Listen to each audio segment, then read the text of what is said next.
यहाँ पर बीसीसीएल के 5 एरिया हैं, तो यहाँ पर सबसे ज़्यादा बेरोजगारी है तो बाघमारा क्षेत्र में, वो दूर हो सकती है। स्वागत भवन श्यामडी में राजद के बाघमारा प्रखंड के कार्यकर्ता सम्मेलन समारोह को संबोधित करते हुए प्रखंड अध्यक्ष रोहित यादव ने कहा कि कार्यकर्ता के मांग पर आने वाले विधानसभा चुनाव में मैदान में उतरेंगे। रोहित यादव ने कहा कि बाघमारा में विगत 15 साल से भाजपा के विधायक ने आज तक कोई कार्य नहीं किया। क्षेत्र में पानी, बिजली, बेरोजगारी की समस्या के साथ गुंडागर्दी चरम पर है।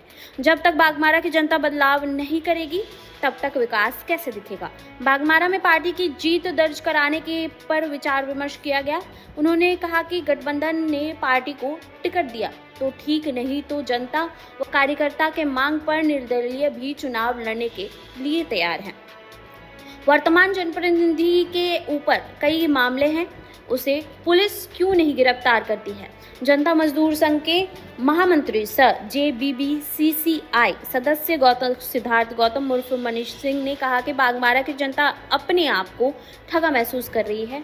यहाँ BCCL के 5 एरिया होने के बावजूद भी क्षेत्र की जनता अपनी बदहाली को लेकर अपने ही जनप्रतिनिधि को जिम्मेवार मानती है। उन्होंने कहा कि रोहित यादव हमारे संगठन के केंद्रीय पदाधिकारी हैं। अगर ये चुनाव लड़ते हैं तो हमारा यूनियन है, साथ मिलेंगे। बाघमारा में जैसे को तैसा नेता चाहिए। बाघमारा में शिक्षा, स्वास्थ्य में सुधार नहीं हुई, बेरोजगारी चरम पर है।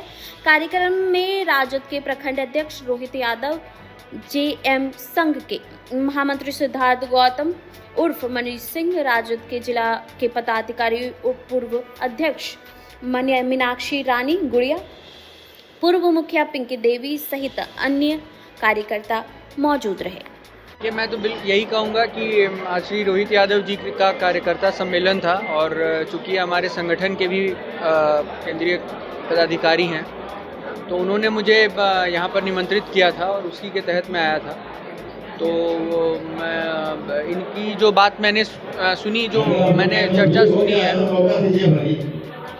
चर्चा सुनी कि विधानसभा जो चुनाव है उसको लेकर के आगे की रणनीति क्या हो, उसको लेकर के ये बैठक थी, तो उसमें भी मैं आया और मुझे जो लगा मैंने लोगों के बीच में रखा इस बात को।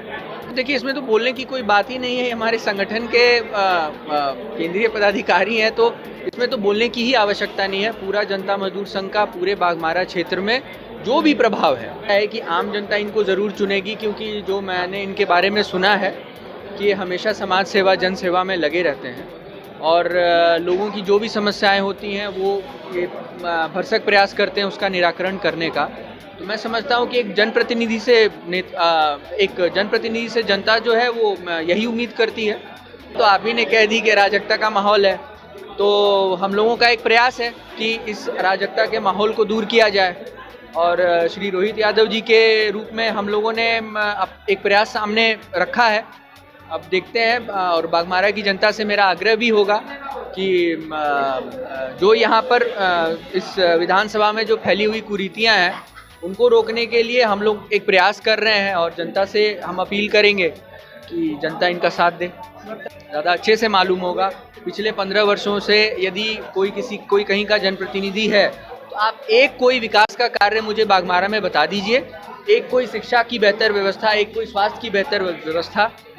विकास यही है कि सिर्फ बोलना है कि मैं गरीबों के लिए लड़ता हूँ, असल में किसी ने कुछ किया नहीं है।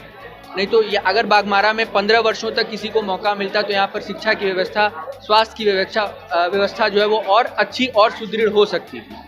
यहाँ पर BCCL के 5 एरिया हैं, तो यहाँ पर सबसे ज़्यादा बेरोजगारी है तो बाघमारा क्षेत्र में, वो दूर हो सकती है।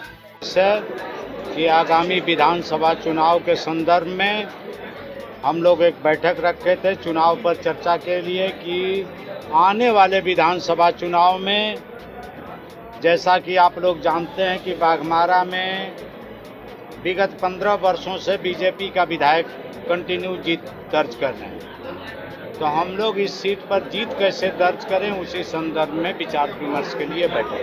अब वो जनता के ऊपर विश्वास करना नहीं करना वो जनता का विषय है।